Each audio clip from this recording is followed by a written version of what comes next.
Hello, hello, it's me, Rick. If you're new here, welcome. If you're not, then welcome back.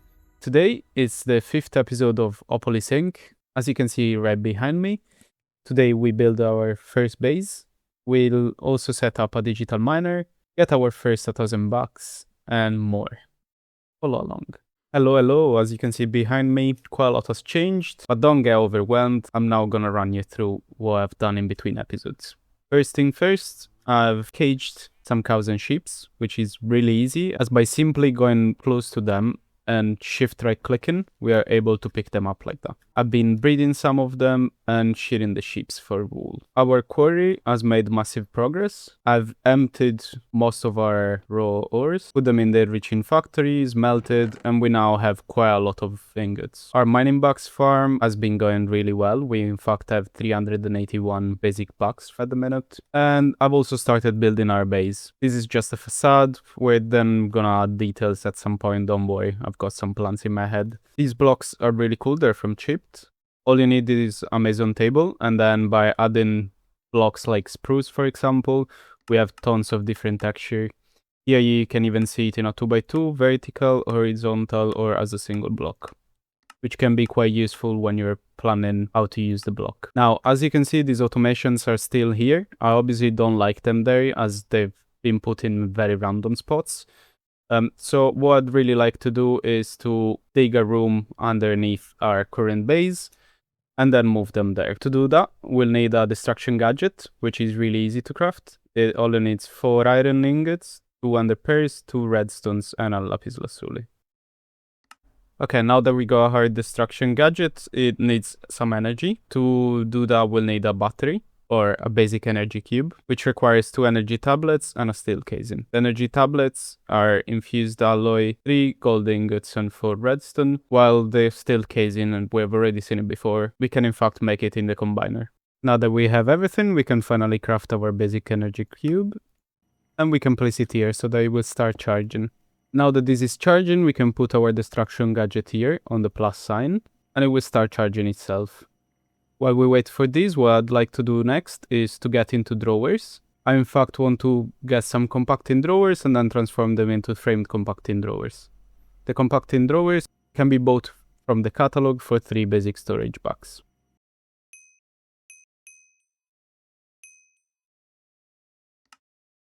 With just a few iron nuggets, we can now transform our compacting drawer into framed compacting drawers.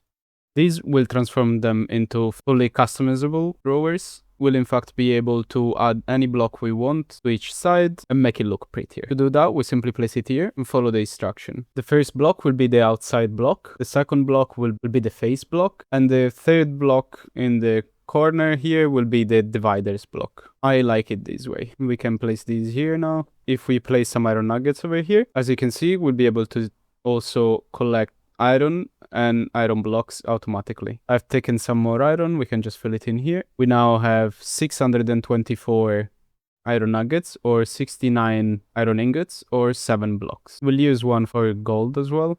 Well, I'm not too sure what I'm going to use the third compacting drawer for. We'll keep it there for the time being. Now with the configuration tool, we can right click on the drawer and this little lock will appear, meaning that no other block can end up in the drawer. This will be useful later on once we'll automate it. Let's do the same here. I've also made 3 more regular drawers, which I'm now gonna transform into framed ones. So let's get some iron nuggets. We can shift right click to get a whole stack. That's our 3 frame drawers. And let's transform these again to match the same aesthetics. And I've decided I like them better in the wall like that. Now, our destruction gadget should be charged enough. Almost at 1 million energy, that should be plenty. If we hold it and keep holding on G, we'll be able to change the depth. And here we'll be able to change its radius. Now, if I add 1 block on each side, you'll see that it's enlarged like that. If I add 1 block at the top, then 1 down, on the left and right, you see it happening behind me. The important is that you put the depth to at least 1. You can do it deeper. However, remember you do have an undo button, but every time you use the destruction gadget, the drops will be voided forever. I'm now quickly gonna excavate some space underneath here. And we can now use the destruction gadget. If I click here, you'll see in red up there. It's just below our floor. Easy, right? As you've seen, I've excavated one block too far, so I can just hold on G and press undo, and the blocks will come back. I'm now gonna do this for roughly the same size as the room that we have upstairs. Now that the room is lit enough, all we need to do is add an elevator. So we just excavate this block here, simply craft 2 elevator blocks, which are made like this. Now if we place one down here and one up top, whenever we jump, boom, we get teleported upstairs. And if we shift, we get teleported downstairs. So I'd like to work towards my next objective, which is getting some better solar generators. To do this, we'll need advanced power box, which we can get in the market by selling batteries. Before we get there, however, I'd like to proceed in this quest line. We'll finally make our crusher. We go our steel casing, 2 basic control circuits, and we can now get the crusher. The next quest asks us to crush some coal. Let's place it here. That's our coal dust. Next up, we need to craft some dielectric paste, which is made in a metallurgic infuser with either charcoal or coal dust and some basic power box. And that's our dielectric paste. Now, if we melt this paste and use a road mold, we'll be able to transform it into dielectric roads. To get a road mold, we'll need 3 advanced mining blocks. And that's our first rod made. Now that we have a bit more paste, we can craft a battery starter. To do that, we'll need some basic capacitor, which are made like this. And with just a bit more paste and a piece of redstone, we got our first battery. And this should complete another chapter for us.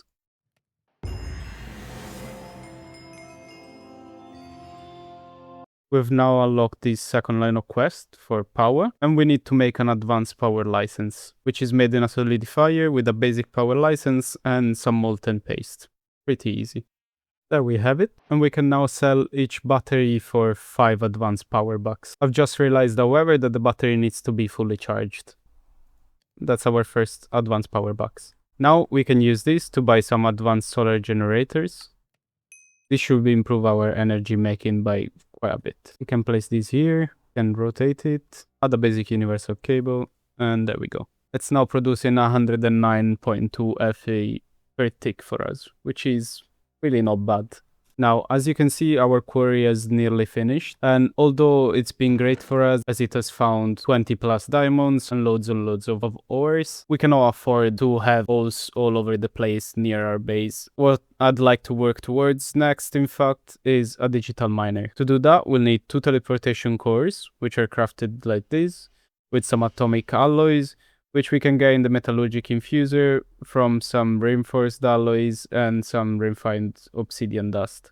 To get the refined alloys, we'll need the infused alloys with some melted diamonds, which can be obtained from some diamond dust. We'll also need 2 logistical sorters, which are very easy to craft, as well as a robot, is crafted this way, a steel casing, and a basic controller. The digital miner will allow us to only focus ores in a certain area, and it will only mine those instead of making huge potholes like the previous query has been doing. We start working on that. I'm quickly gonna move our automations downstairs, as I previously mentioned. Right, it might not look like it, but it's actually been a while. As you can see, I moved everything. It's now down here where I put our cloche and our charcoal generation. Over here, I've crafted quite a bit of resource generators, and I've set them all to export. They will now bring their cobblestone to the markets, and once the markets are full, like over here without a license, they will end up top in the quantum compressor. The quantum compressor, as we've previously seen, is going to use the cobblestone to then make a specialized cobblestone license that will be automatically brought down into the markets. The markets will then produce basic mining blocks, and they'll end up in this drawer for us. As you can see, we currently have over 1,000 of them. Now, I do like the cables, but I'd prefer to cover them. So what I did was crafting some facades, which are made like this. They simply need 2 pieces of yellow dye, 2 red dye, and a piece of wool in the middle. We can then use these facades in a crafting window with whatever block we want. In this case, I'm going to use spruce logs. Now, if we click at the top of the cable, boop, and boop, it's now being covered by a facade. And I can do the same down here. And while I'm here, I'm also going to cover these 3 cables. These will keep working as before, but they'll simply look much better. Now that that's been done, we can focus on crafting the digital miner.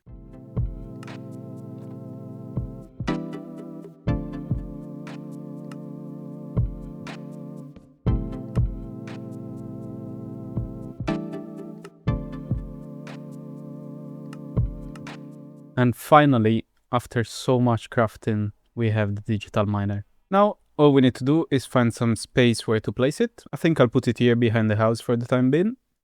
It's quite a big block, as you can see. To start it, what we'll need to do is click on config, add a filter, and we'll need to put a tag, which will be C column ores. This way, the digital miner is gonna be looking for all the blocks that contain the tag ore. As you can see, it's cycling through all of them over here, and it's gonna mine them for us. All that we need to do is add some energy, and we can do that by placing the solar panel we made previously. Now, as you'll see, as soon as I start a digital miner, all this power is gonna get drained, as one of these solar panels is not nearly enough. There we go. We can also see that it's ready to mine 1,802 blocks. This is the number of ores that it's gonna mine for us. I'm quickly gonna make another advanced solar generator, and then I'll come back. We will also automate the sorting of the ores. Great, I've done another advanced solar generator, and although it seems like it's keeping up, I think it's gonna be just enough. We might need to add some more in the future. Yeah, it's going down again. Although you'll see that once it empties, it will keep going. It will keep flashing, as you can see, but it is just enough for us to keep running it. That's good. What I want to do next is to buy an ender drawer, which costs 8 basic storage bucks, and we can connect it on top with a basic logistical transporter. Now we can place an ender drawer down here, get our linking tool, which I bought for 1 basic bucks from the catalog. Left click on the ender drawer, and we've now stored the frequency. We can go to the other ender drawer upstairs and shift left click it. As you can see up there, the frequency has changed and it's matching. To forget the frequency from the linking tool, we can just nick right click into the air. What this means is that if we were, for example, to put 4 pieces of obsidian in here and we went downstairs, not only we'd see them, but we'd also be able to take them from the ender drawer. The reason we'll need this is because now, if we use our configurator and pull out from the miner, which, my apologies, doesn't pull from the top, but from the back.